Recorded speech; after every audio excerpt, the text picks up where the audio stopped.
Мен электр энергиясынан карызым бар болчу. Жашоо шартка байланыштуу төлөй албай жүрсөм, сотко арыз беришкен. Эми сот менин шартымды карабай эле, сотко катыштырбай эле чечим чыгарып салыптыр. Бир жолу чакыруу келген, бирок мен үйдө ооруп жатып бара алган эмесмин. Соттун жасаганы туурабы же сот туура эмес чечим чыгарганбы? Сот чечим чыгарарда сөзсүз түрдө ал мыйзамды жетекчилик алат. Сот мындай өзү каалагандай эле чечим кабыл алганга мыйзам жол бербейт. Себеби мыйзамга ылайык сот мындай өзүнүн ички ынанымы менен ошол соттук отурумдагы болгон териштирүүлөрдүн негизинде далилдерге демек таянып ички ынанымы менен мыйзамды жетекчилик алып гана чечим чыгарат. Демек чечим чыгарганга соттун укугу болгон, сот ал укугунан пайдаланган. Ал эми сизди катыштырбагандыгы боюнча мыйзамда сөзсүз мындай билдирүү жөнөтүлөт, тиешелүү түрдө кабардар кылат сизди. Эгерде сиз айтып жатасыз ооруп калдым деп. Эгерде ошол ооругандыгыңыз жөнүндө атайын медициналык тастыктоочу тактаманы жиберип, ишти башка күнгө калтырууну сурап, ишке өзүңүздүн катышуу максатыңызды билдирген болсоңуз, ал сөзсүз түрдө сот ишти кароону башка күнгө калтырат. Ал эми сиз эч кандай андай кабар бербеген болсоңуз, сот бул ишти демек сиздин катышууңузсуз караганга укугу бар.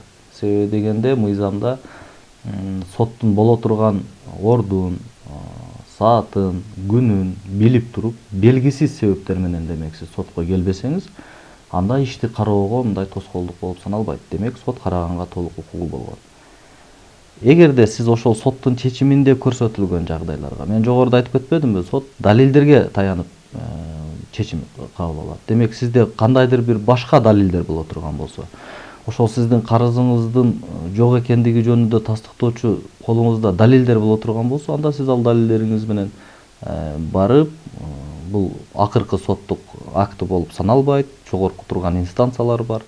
Демек кайсы райондо жашасаңыз, ошол областагы ошол эле биринчи инстанциялык сот аркылуу областтык сотко апелляциялык даттануу келтирүүгө укугуңуз бар. Кыргыз Республикасынын Жарандык процесстик кодекси 169-берени ишке катышуучу жактардын жана алардын өкүлдөрүнүн сот жыйналышына келбөөсүнүн натыйжалары, ишке катышуучу жактар келбей калуусунун себептери жөнүндө сотко кабарлоого жана бул себептердин жойүлүүлүгүн далилдерин берүүгө милдеттүү. Кабардар кылынгандыгы жөнүндө маалыматтар болбогон ишке катышуучу жактардын кимдир бирөөсү сот жыйналышына келбеген учурда ишти териштирүү кийинкиге калтырылат.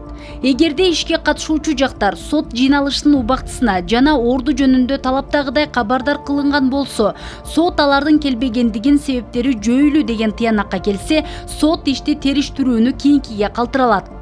Сот жыйналышынын убактысы жана орду жөнүндө талаптагыдай кабардар кылынган ишке катышуучу жактардын кимдир бирөөсү келбеген учурда, эгерде келбегендигин себептери жөнүндө маалымат жок болсо, же болбосо сот алардын келбегендигин себептерин жойүлүү эмес деп тааныса, сот ишти кароого укуктуу.